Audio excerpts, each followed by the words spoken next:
조선 전기의 어느 귀족은 도선 굴목, 어둠에 잠긴 골목 어귀에서 광복을 입을 사내나 한 양민을 향해 무자비하게 몸뚱이를 휘두르고 있었다. 죽어라, 이놈. 이래도 내가 지겠느냐. 그는 피범벅이 된 양민의 얼굴을 거침없이 짓밟고 마치 분노를 삼킬 수 없다는 듯 팔과 다리를 몸뚱이로 무참히 내려쳤다. 뼈가 부러지는 소리조차 거리의 점적을 다르며 울려 퍼졌다. 키투성이라 된 양민은 온몸으로 비틀거리며 그 관안의 바지자란을 바깥으로 붙잡았다. 잘못했습니다. 목숨만은 제발. 그의 목소리는 거의 속삭임처럼 흐느껴졌다. 하지만 사마는 참단했다. 그 둘 사이엔 사연이 있었다. 관리는 양민의 아내를 단순한 흉리거리로 삼아 탐했고 이를 참지 못한 양민이 따지러 오자 오히려 관리는 역정을 내며 그를 짐승처럼 폭행하고 있었던 것이다. 단이 나에게? 이런 천한 놈이. 관리는 결국 분이 풀리지 않은 듯 양민이 점심을 잃고 쓰러진 뒤에도 한참 동안 발길질과 몸동질을 이어가다 마침내 손에 들린 몸뚱이를 내던졌다. 뭘 봐? 섞어치지 못할까. 그 한마디에 공포에 질린 구경꾼들은 아무도 말릴 생각조차 하지 못한 채 키투선이라 된 양민을 도축하며 판듯이 그 자리를 떠났다. 저 금수만도 못한 돈. 누군가는 이를 악물고 그렇게 중얼거렸다. 그는 사목시에 소속된 하급관리도 벼슬이라 해도 보잘것없는 미치였지만 장사 같은 체력을 앞세워 남의 것을 빼앗고 뒤로 튀는 것을 즐겨하는 마치 야차 같은 인물이었다. 그의 집안은 흥리하였고 출세의 길은 예초부터 닫혀 있었기에 그는 오히려 그 절망을 목이 삼아 될 대로 되라 명식으로 날마다 약자들에게 포악함을 쏟아냈다. 그날도 그는 분노를 이기지 못한 듯 씩씩거리며 옷내모세를 고쳐 입었다. 그리고는 성큼성큼 바른 골목 쪽으로 발걸음을 옮겼다. 그런데 그 길목, 어둠 속에서 누군가 그의 앞을 가로막았다. 그는 낡은 도포의 검은 중립을 깊이 눌렀음 사내였다. 얼굴은 어디서 본 듯도 하고 왠지 모르게 낯설었다. 그러나 그의 눈동자는 마치 눈처럼 하얗게 변해 있었다. 소경이군. 그는 비웃으며 중얼거렸다. 죽고 싶은 게지? 그런데도 소경은 조금도 물러서지 않고 차분히 말했다. 아주 좋은 기운을 투고나셨습니다. 나디. 뭐라? 관리가 담담하며 흠벌은 단안하자 소경은 조용히 입을 열었다. 제가 점을 보른 재주가 있습니다. 나리께도 순번 받으리지요. 그리고는 조심스럽게 그러나 망설임 없는 걸음으로 그에게 다가오기 시작했다. 어째서인지 관리의 마음 속엔 알 수 없는 손뜻함이 스며들기 시작했다. 허어. 나는 내줄 복이 없는데 복채는 필요 없다네. 관리가 속웃음을 치며 말했다. 훗날 작은 부탁 하나만 들어주신다면 그걸로 족합니다. 소경은 그렇게 대답했다. 부탁이라.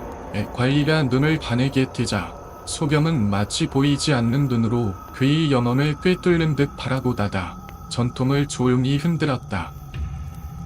그리고는 바닥에 떨어진 개를 주워들고 손끝으로 더듬으며 섬뜩한 미소를 지었다. 역시 나리께서는 왕위를 참판하실 분이었습니다. 그 밤 비가 부슬부슬 내리던 어느 순간 한 사내가 점심가의 담벼락을 숨겹게 넘어들고 있었다. 그는 황희 점승의 골칫덩이 셋째 아들이었다.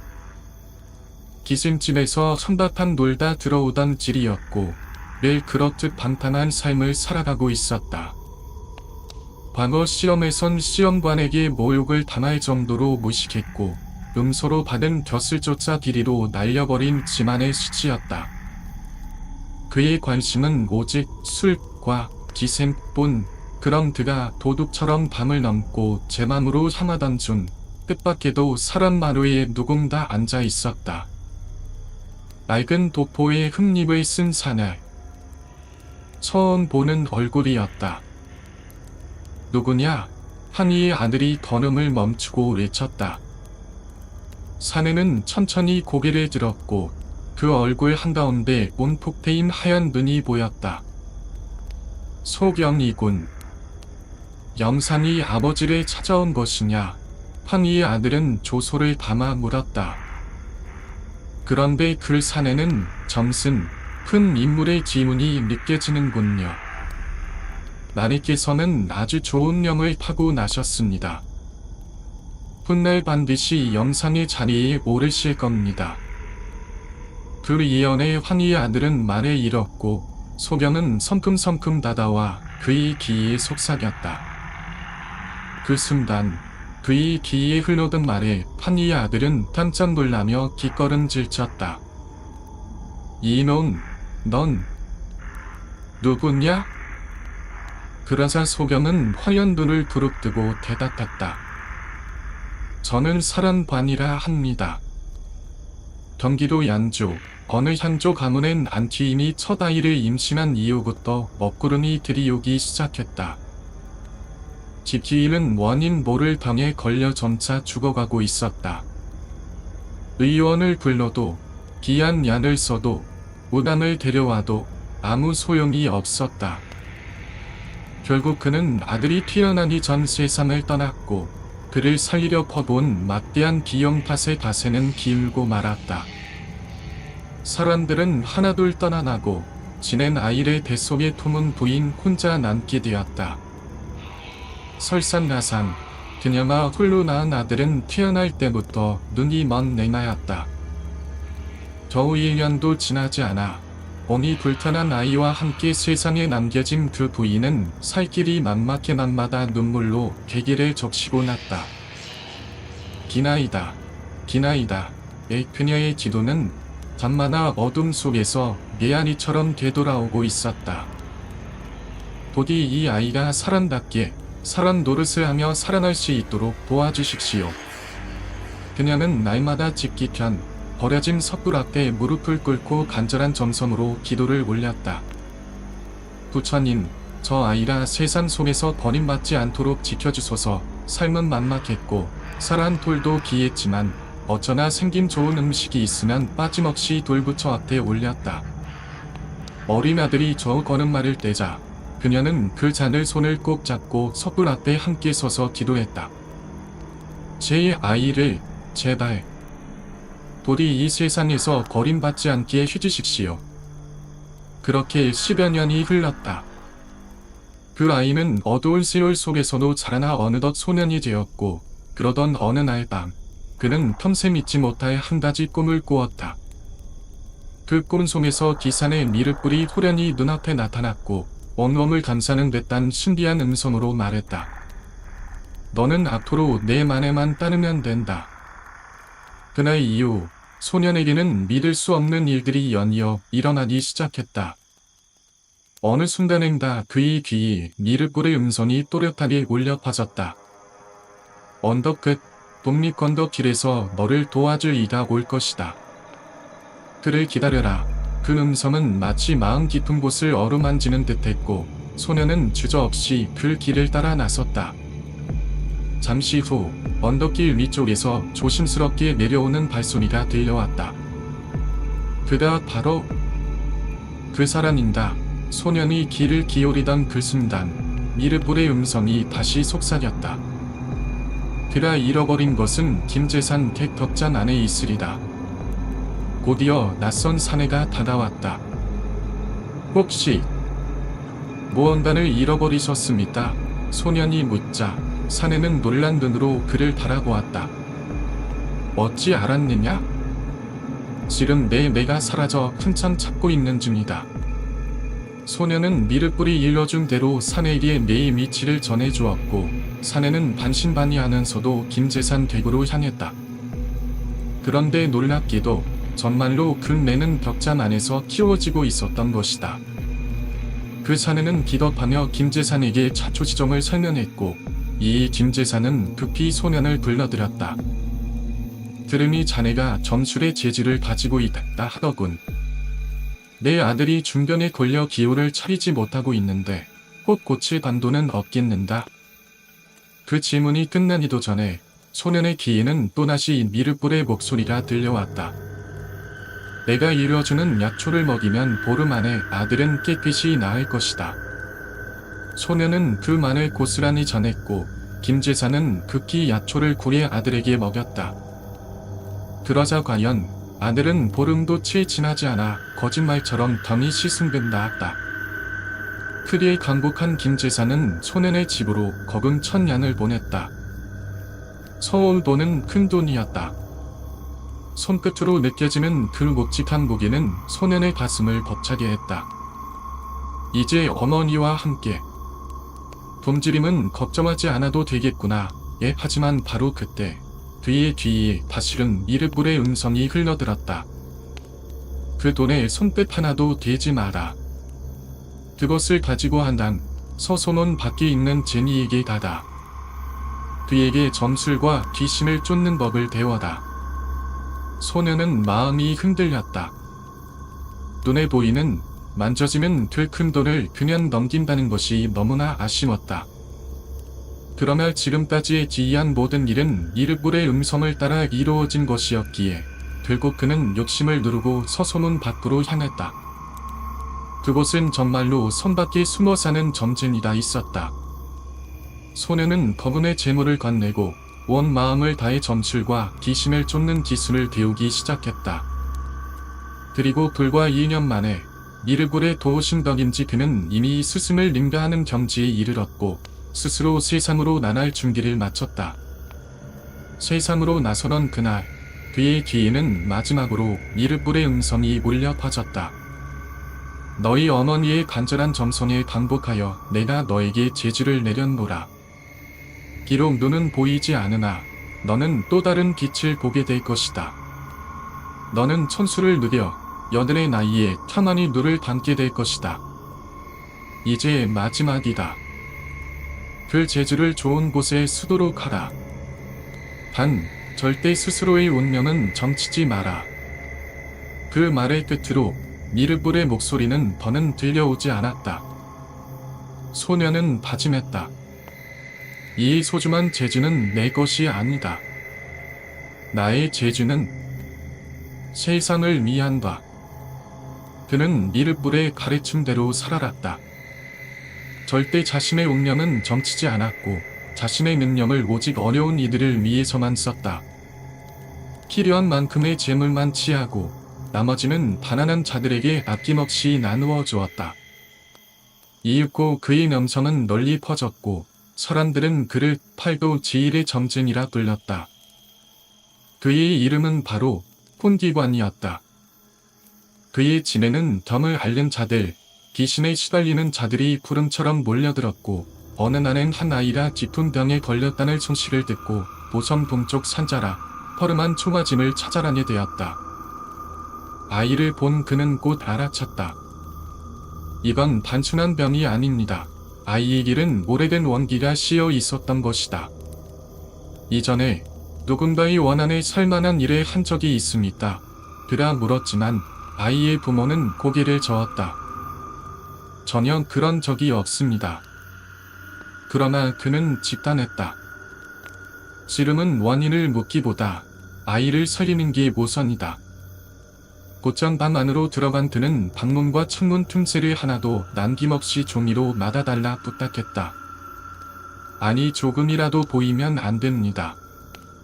모든 준비가 끝나자 그는 아이 앞에 가만히 앉아 경을 메우기 시작했다. 그 순간 아이의 얼굴은 점점 퍼렇게 질려갔고 몸을 도르르 떨며 괴로움에 몸부림치기 시작했다. 그러더니 보련 아이의 눈이 붉게 빛나며 소리를 질렀다.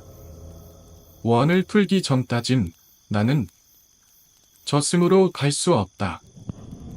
너는 어찌하여 나를 반의하려 드느냐. 귀신의 목소리는 분노와 증오로 떨리고 있었다. 하지만 훈기관은 그 말에 귀 기울이지 않았다. 그는 아무런 동요도 없이 계속해서 견물을 미웠다. 그러자 아이의 몸에서 검은 안개처럼 일렁이던 귀신의 형체가 서서히 빠져나오기 시작했다. 계속하면 너를 가만두지 않겠다. 반드시 따라가서 내 목을 어깨에서 떼어내고 평생을 고통스럽게 만들어주겠다. 반드시. 그의 견문이 반복될수록 귀신의 형체는 점점 사라지고 마지막엔 얼굴만이 공중에 떠서 남아있었다. 귀신은 마치 고통에 몸을 뒤틀며 울부짖었다. 그러더니 갑작스레 아이의 목소리로 끔찍한 소리를 내뱉었다. 어머니, 어머니, 이자나 집안의 돈을 모두 훔쳐가고 있어요. 그 소리에 순간 밤 안은 싸늘해졌지만 혼기만은 여전히 견문을 멈추지 않았다. 마음조차 흔들리지 않은 채 그는 귀신의 마지막 교란을 무시했다. 그리 가난한 집에 훔쳐갈 재산이 어디 있단 말인다. 귀신은 사라지기 직전까지 애처로운 소리를 내며 끝끝내 저항했지만 결국 훈기관의 독점 앞에 무릎 꿇듯 사라져갔다. 이제 떠나거라. 그러나 그때 귀신의 붉게 충혈된 눈동자가 갑자기 밤 기탄을 향했다. 그곳 참호지 너머로 누군가의 손가락 하나가 살짝 뚫고 들어오고 있었던 것이다. 설마 그 작은 구멍을 통해 밤하늘 엿보던 충혈된 눈동자, 그건 아이의 것이었다. 아이는 견문 중 들려온 귀신의 소리에 혹해 오래밤 안에 엿보았던 것이다. 그 틈을 타고든 귀신은 길을 놓치지 않았다. 잊힌 듯 웃으며 그 구멍을 통해 순식간에 방 밖으로 빠져나갔다. 너를 반드시 죽일 것이다. 내 목을 어깨에서 떼어낼 것이다. 평생을 고통스럽게 만들어주겠다. 귀신의 목소리는 들끓는 함이 섞인 저주로 바뀌었고 혼기만은 자리에서 벌떡 일어나 창을 걷어차는 연었다. 그러자 그 틈에서 피 묻은 보포와 동전 몇 개가 쏟아져 나왔다. 이건 사람이 죽고 남긴 물건이다. 분명 원기는 이 돈 때문에 죽은 것이야. 비숨이 사라졌음을 알게 된 아낙은 곧 문을 박차고 들어왔다. 그녀는 쓰러진 아이를 흔들며 울부짖었다. 이야, 점심 좀 차려다오. 그러나 아이는 이미 숨이 끊어져 있었다. 그날 이후 폴기관은 한동안 톰을 꺼내지 못했다. 그는 머릿속에서 계속 귀신의 저주를 떠올리며 불안에 떨었다. 너를 반드시 죽이리라. 내 목을 어깨에서 떼어낼 것이다. 울수를 다루는 자였던 그가 누구보다 잘 알았다.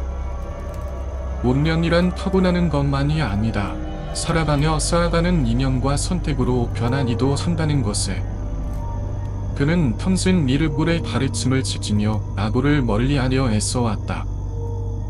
하지만 그날 결과적으로는 악인을 돕는 일이 되었고 귀신의 원한을 해방시키는 기기가 되어버렸다. 그날 이후 미륵불이 남긴 마지막 당부야 절대 자신의 운명을 점치지 말라 는 말이 오히려 저지처럼 그의 가슴에 깊이 박혔다. 왜 내 운명만 점치지 말라고 했던 것일까? 결국 그는 도저히 견디지 못하고 톰을 꺼냈다. 그리고 조심스럽게 이 캣을 꺼내 들었다. 그러자 나온 결과는 충격적이었다. 신년초 올해 이와 같은 날 그대는 목이 잘려 죽을 운명. 그리고 그가 죽을 장소는 바로 그 초가집이 있던 순기스에 귀신과 맞섰던 그곳이었다. 평생을 고통스럽게 해주리라. 귀신이 남긴 저주는 머릿속을 떠나지 않았다. 그는 떨리는 손으로 톰을 다시 들어 올렸다. 혹시 살아남을 길이 있지 않을까? 그리고 이어지는 뒤는 수수께끼 같은 말이었다. 보름 동안 임금이 진무를 보는 용삼 아래에 몸을 숨겨라. 용삼 아래에? 그것도 보름이나. 그는 어이없다는 듯 웃었지만 머지않아 결심했다. 된다면 반드시 살아남겠지. 그날부터 그는 더욱 많은 사람들에게 점을 보았다. 혹여 임금이나 관료의 눈에 띌 수 있다면 언젠가 금이 용삼 아래로 들어갈 기회가 생길 것이라 믿었다. 그리고 마침내 기회는 찾아왔다. 임금이 그의 명성을 듣고 그를 불렀다. 왕자들의 운명을 점쳐보라는 하명이 떨어진 것이다. 천우신조났다. 그러나 훈계관은 왕자들의 사주를 받아들자마자 눈을 의심할 수밖에 없었다. 선분이라 불리는 임금의 자손들이라면 마땅히 영특하고 명운이 따르리라 여겼건만 그 사주들은 너무도 박복했다. 세자, 인품과 재주나 두루 뛰어나나 젊은 나이에 요전할 운명. 졸지 왕자, 재주는 뛰어나나 마음이 온졸하여 키를 즐겨보는 성정. 셋째와 넷째는 머나먼 객지에서 쓸쓸히 생을 마칠 운명. 그 순간 혼기관은 알 수 없는 두려움과 함께 묘한 예감을 느꼈다. 이 나라의 미래에 또다시 치바람이 몰아치는다. 그의 손은 떨리고 있었고 점괘는 더 이상 단순한 기인의 운명이 아니었다. 이 나라는 어디로 흘러가고 있는가. 별 흐름 속에서 그는 자신의 운명을 피할 수 있을 것인다. 그리고 특히 다섯째 대군의 사주는 다른 누구보다도 더욱 기이하고 기묘하였다. 왕자 신분임에도 불구하고 그의 길은 곧 굶어 죽을 운명이 깃들어 있었던 것이다. 일곱의 대군이 아사로 생을 마담한다면 이게 말이 되는가. 폴기관의 등줄기를 한기라 훑고 지나갔다. 아니야. 이번이 마지막 기밀일지도 모른다. 임금의 승임을 얻어야 한다. 그러기 위해선 점괘를 임금의 뜻에 맞춰야 하지 않겠는가. 그는 그렇게 스스로를 타이르며 점괘를 손에 쥔 채 깊은 고민에 빠졌다. 하지만 눈을 부릅뜨고 다시 점괘를 들여다보자 이상하게도 마음이 계속해서 한 곳으로 쏠렸다. 다른 대군들의 박복한 운명은 하나같이 도안이 순화한 이후에나 발현되는 운명이었지만 유독 다섯째 대군만은 살아생전 곧바로 그 기력이 닥칠 운명이었던 것이다. 그는 결국 결단을 내렸다. 다른 왕자들의 사주는 모두 그럴싸한 말로 얼버무리고 임금이 살아생전 죽음을 보게 될 예일한 자식, 다섯째 대군의 운명만은 진심을 담아 전했다. 폐하, 이 아이는 부디 마음의 준비를 해두시옵소서. 곧 큰 슬픔이 닥칠 것입니다. 임금은 분노로 얼굴을 일그러뜨렸다. 만년될 소리를 짓거리지 마라. 일곱의 대군이 굶어 죽는단 말이냐? 어찌 그런 말을 할 수 있는가? 결국 임금은 그를 대궐에서 쫓아내버렸다. 하지만 국무를 나서는 훈기관의 얼굴엔 이산스레 미소가 서려 있었다. 내가 본 건 분명하다. 머지않아 당신은 반드시 나를 찾게 될 것이다. 그리고 그로부터 얼마 지나지 않아 그 예언은 현실이 되었다. 다섯째 대군은 정말로 굶어 죽었다. 생선을 먹다 다시가 목에 걸리는 바람에 아무것도 삼키지 못했고 결국 몇 날 며칠을 굶어 아사에 이르게 되었던 것이다. 하지만 그 뒤에 벌어진 일은 훈기관조차도 예상하지 못한 방향으로 흘러갔다. 그자는 이래 달콤한 말을 품고 있으나 그 말은 모두 키르에 따라 꾸며낸 깨다. 그를 더는 부르지도 쓰지도 말라. 임금은 훈기관의 속마음을 꿰뚫어 본 듯 그렇게 말했고 그는 다시는 궁중에 발을 들이지 못했다. 이 예언은 들어맞았으나 결과는 그가 바랐던 것과는 전혀 달랐다. 길이 막혀버린 훈기와는 절망에 빠졌고 더는 자신이 무엇을 해야 할지도 모르게 되었다. 그날 이후 그는 사람들에게 점을 봐주는 일을 그만두었다. 그리고 오직 한 가지, 자신이 살 길만을 찾기 시작했다. 나의 목숨을 구할 방법은 반드시 있을 것이다. 그는 산으로 들어가 세상의 흐름을 관찰하고 저작거리를 떠돌며 자신의 목숨을 구할 길만을 찾았다. 그러나 아무리 점을 쳐도 아무리 문수를 들여다봐도 자신을 살릴 뾰족할 수는 좀처럼 보이지 않았다. 그저 귀신의 저주만이 그의 귓가에 또렷하게 맴돌았다. 너를 반드시 죽일 것이다. 그 목을 어깨에서 떼어내리다. 시간은 무정히 흘러 그를 내쫓았던 임금이 분노하고 세자나 새로운 임금이 되었지만 상황은 전혀 달라지지 않았다. 새 임금 또한 그를 부르지 않았다. 오히려 홉세몬이라는 자가 아니어 더 멀리했다. 그의 이름은 세간에서 사라졌고 사람들은 그의 예언을 저주처럼 여기게 되었다. 미래를 내다보는 자, 혼기관의 이제는 그의 제시조차 쓰일 곳이 사라져버렸다. 하늘이 어찌 이리도 가혹한다. 그는 그렇게 매일 절규했고 귀신의 저주는 더욱 선명하게 그의 뒷다리를 때렸다. 그러던 어느 날 세상에서 잊힌 존재로 저작거리를 떠돌던 그가 믿을 수 없는 소식을 들었다. 새 임금께서 분노하셨다더다. 아직 어릴 세자나 왕위를 이었답니다. 그 말을 듣는 순간 혼기관의 머릿속에 그동안 본 사지들이 번갯불처럼 스쳐 지나갔다. 목이 잘린 수많은 사람들, 피로 건복된 종로거리, 아비가 기막힌 한다. 그는 곧장 집으로 달려나 예전의 점괘를 꺼내 미친 듯이 뜯어보았다.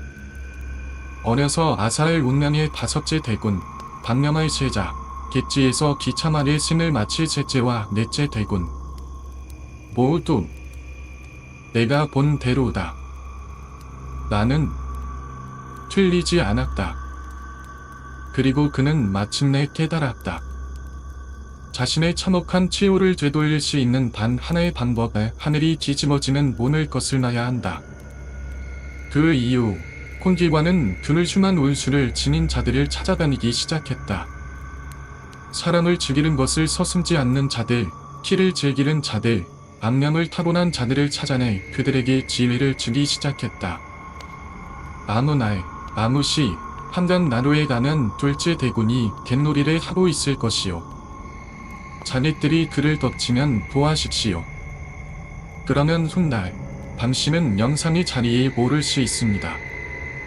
그는 내일처럼 태양을 부리던 하루 관리를 찾아나 임금의 숙부인 둘째 대군과 연을 맺을 방도를 알려주었고 벼슬길이 막혀있던 산의 길은 딸의 구맘을 보아 귀인과 혼인하도록 이끌어 주었으며 황희정승이 방탄한 셋째 아들에게는 거사를 일으키기에 좋은 날과 시를 기김해 주었다. 길은 모두 성정이 포악하고 세상의 기준으로는 하찮은 존재였으나 반항만 성공시킨다면 재상의 자리에 오를 수 있는 운명을 지닌 자들이었다.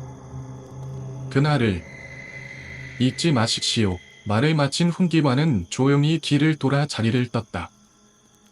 그러자 황희의 셋째 아들이 그를 붙들고 물었다. 확실한 것인가? 그 일이 내가 타고난 운명인가? 아니면 내가 만들어야 하는 운명인가? 훈기관은 잠시 침묵했다. 그리고 굳은 얼굴로 대답했다. 제가 본 건 나리께서 영상이 될 수 있다는 운명입니다. 그 이상은 나리의 손에 달렸습니다. 그리고 몇 해 뒤 보성 한복판에선 천문을 찍는 기극의 춤이 벌어졌다. 하늘은 뒤집어졌고 사람들의 운명은 피와 칼로 다시 쓰이기 시작했다. 왕의 숙부인 둘째 대군이 마침내 전면을 일으켰다. 평인 고명 대신들을 시해하고 정권을 찬탈한 것이었다. 개전이었다. 그리고 그 정변의 맨 앞자리에 선 이들은 바로 과거 훈기관이 점을 봐주었던 자들이었다.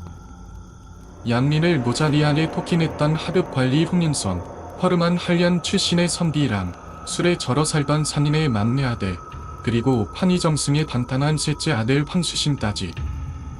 그들은 재고를 등에 업고 피해 수첨을 벌였고 마침내 어린 임금을 몰아낸기 왕위에 올랐다. 그리고 얼마 지나지 않아 어린 전왕마저 독산의 글귀를 잇는 훈계까지 없애버렸다. 또한 자신에게 반기를 들 조짐을 보이던 동생 둘을 유배 보낸 뒤 끝내 제거했다.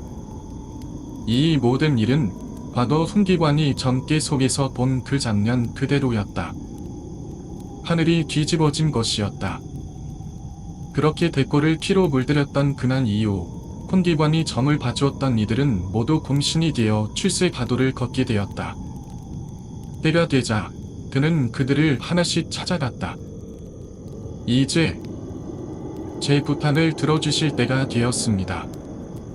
제가 용산 아래 들어다 나를 보낼 수 있도록 해주십시오. 용산 아래. 아무도 그 말의 뜻을 이해하지 못했으나 훈기관을 아는 이들은 그에게 분명할 사정이 있을 것이라 믿었고 그의 요청을 그대로 들어주었다. 이 자다. 그 유명한 점쟁이란 말이냐? 내 용산 아래에 머물고 싶다고? 그렇사옵니다. 전하. 이유는 말하지 않았으나 반드시 까닭이 있을 것입니다. 그리하라. 그리하여 마침내 훈기관은 왕이 용산 아래 세상의 권력이 머무는 그 아래 공간으로 들어가게 되었다.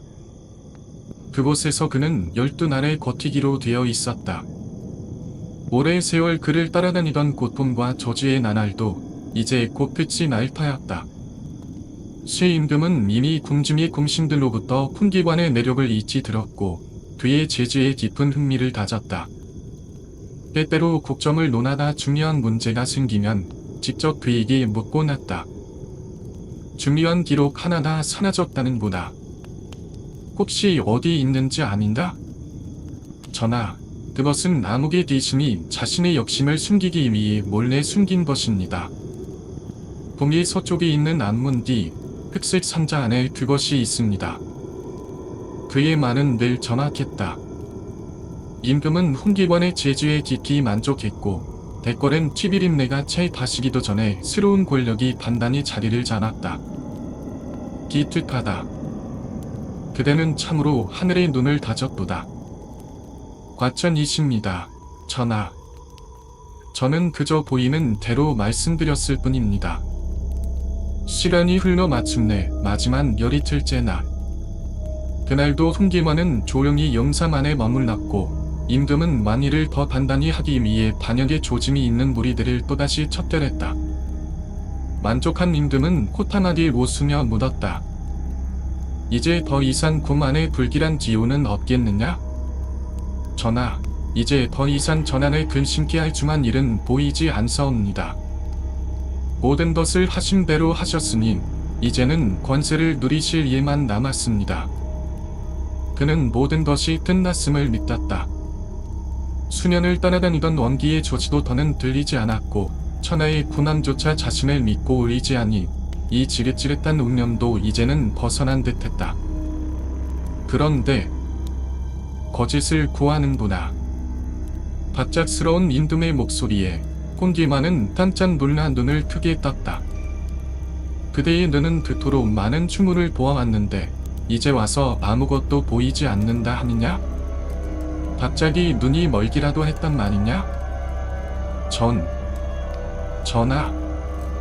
저는 분명히 보리는 대로 아래였을 뿐입니다. 임금의 눈빛은 차가워졌고 이가의 미소는 어느새 사라지고 있었다. 내가 본 대로라면 이 모든 일은 이미 정해져 있었다는 것 아닌가. 반역도 왕위 찬탈도 주문도 모두 그저 운명이라는 말인가? 그렇다면 나는 무엇을 위해 목숨을 걸었단 말이냐? 그는 한 발 한 발 용산에서 내려오다니 온백 상자 하나를 손에 들고는 훈기관 앞에 놓았다. 그대가 정말로 모든 것을 꿰뚫어 볼 수 있다나? 이 상자 안에 든 것이 무엇인지 맞춰보다. 폰디만은 순식간에 숨이 멎지는 듯했다. 그는 머릿속에서 다시 미륵불의 마지막 음성을 떠올렸다. 절대 스스로의 못념을 점치지 마라. 하지만 지금은 목숨이 달린 문제였다. 그는 떨리는 손으로 마지막 전통을 꺼내들고 점을 쳤다. 그리고 그의 눈앞에 펼쳐진 것은 현장으로 끌려나가는 나. 목이 잘린 채 쓰러지는 나. 그것은 바로 나의 마지막이었다. 왜 말이 없느냐? 보이지 않는 것이냐? 임금의 재총에 드는 입술을 깨물고 조용히 입을 열었다. 지입니다. 그 말에 내 목숨을 걸 수 있겠느냐? 전하.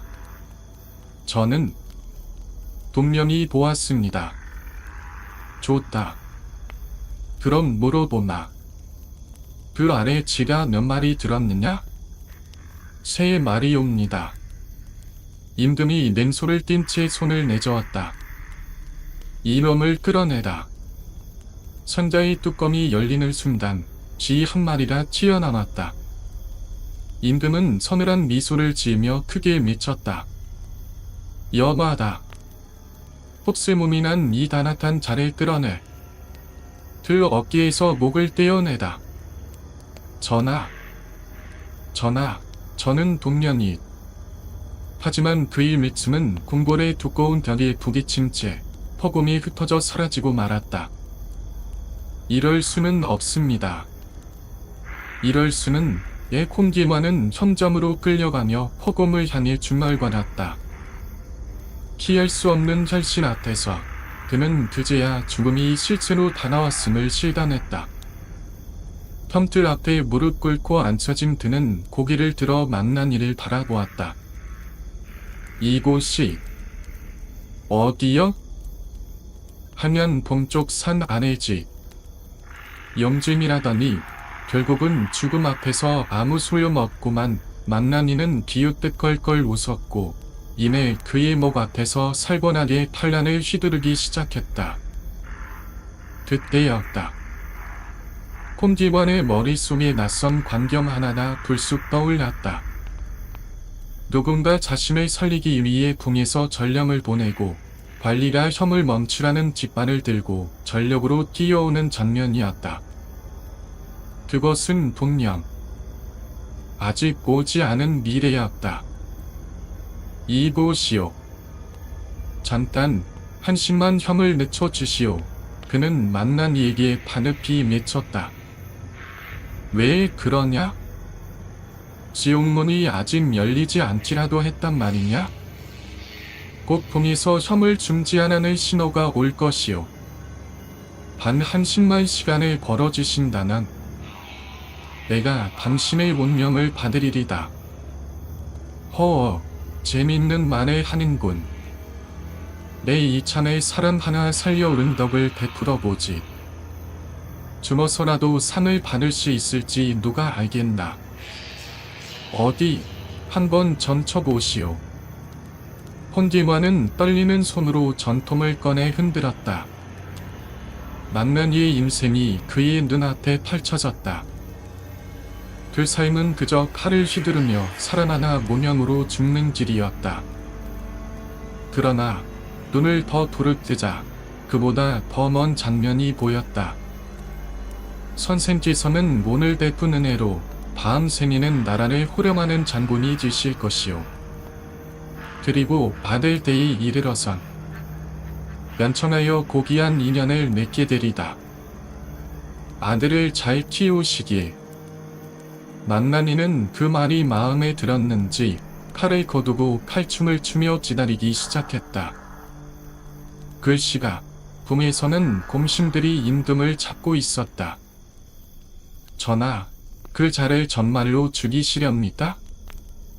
그를 죽이면 앞으로 우리에게 닥칠 여러 기이한 일들을 어찌 감당하겠사옵니까? 임금은 서늘한 목소리로 대답했다. 그 자의 재주는 알고 있어. 하지만 그가 한 번이라도 서투로 마음을 먹는다면 나 또한 전원처럼 끝을 맞이하지 않으리라는 보장이 없지 않소. 그러더니 임금은 조용히 상잔을 내밀며 말을 이었다. 그 자는 지가 한 마리밖에 들지 않은 이 상잔을 보고 내 말이라 하였소.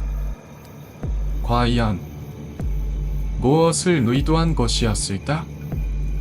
과거 대군이던 시절 그가 내 형들의 운명은 모두 꿰뚫어보면서 이독 다섯째 형의 죽음만을 말했던 이유는 무엇일까? 임금은 말이 많은 자를 전기했다. 그의 눈이 영상 밖으로 향한다면 그 눈은 과연 나만을 위해 존재할 수 있겠는가? 공신들은 더는 말하지 못했다. 하지만 그때 동료 중 한 명이 상자 안의 지를 자세히 보며 조용히 말했다. 전하, 저 지에 대가 잔뜩 불려 있습니다. 대를 갈라보자 그 안에는 작고 연약한 새끼 쥐 3마리가 들어 있었다. 즉, 상자 안엔 모두 4마리의 쥐가 있었던 것이다. 홀기관의 점괘는 틀리지 않았던 것이다. 이를 본 임금은 크게 웃었다. 공신들은 놀라며 그를 바라보았고 임금은 말했다. 그의 말이 맞았소. 저 자는 죽일 필요가 없겠소. 어리석은 자로구나. 나는 볼 줄 알면서 그 운명의 무게는 보지 못하는 자야. 그리하여 혐을 멈추하는 명을 내린 관리가 풍선 동쪽만으로 급기 달려갔다. 그 시절에는 급한 명이 있을 때 깃발을 들어 신호를 보냈다. 왼쪽으로 흔들면 혐을 멈추라는 뜻, 오른쪽은 즉시 집행하라는 뜻이었다. 만무에 도착한 관리는 왼쪽으로 깃발을 들어 올렸다. 그 순간 멀리서 그 깃발을 본 만난이는 탈춤을 멈추고 조용히 팔을 거두었다. 동에서 명이 왔소. 그는 혼기관을 바라보며 말했다. 그러나 그 순간 하늘이 요동치듯 불풍이 불기 시작했다. 바람은 손사람마저 휘청거리게 할 만큼 강했다. 그리고 깃발을 든 관리의 팔이 왼쪽에서 오른쪽으로 꺾이기 시작했다. 무술 신호를 주고 있어 혼기관은 의심을 품고 다시 만난이에게 물었다. 그러자 만난이는 떨리는 목소리로 말했다. 당신의 전괘는 틀렸소. 지금 동에서는 왜 현이 집행되지 않았냐고 나를 탓하고 있소. 나도 손께 벌을 받게 될 것이오. 그 순간 혼기관의 눈에 보였다. 깃발을 든 관리의 팔에 매달려 있던 오래전 만났던 그 원기. 너를 반드시 죽일 것이다. 내 목을 어깨에서 떼어내고 현생에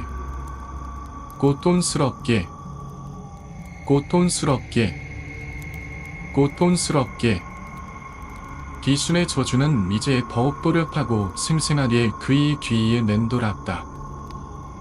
그 순간 번쩍 만난이의 칼이 허공을 가일렀다. 그리고 혼기관의 목을 정확히 베어냈다.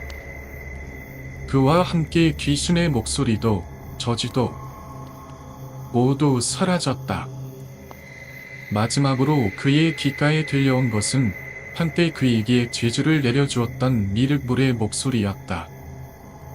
절대 스스로의 운명을 정치지 마라.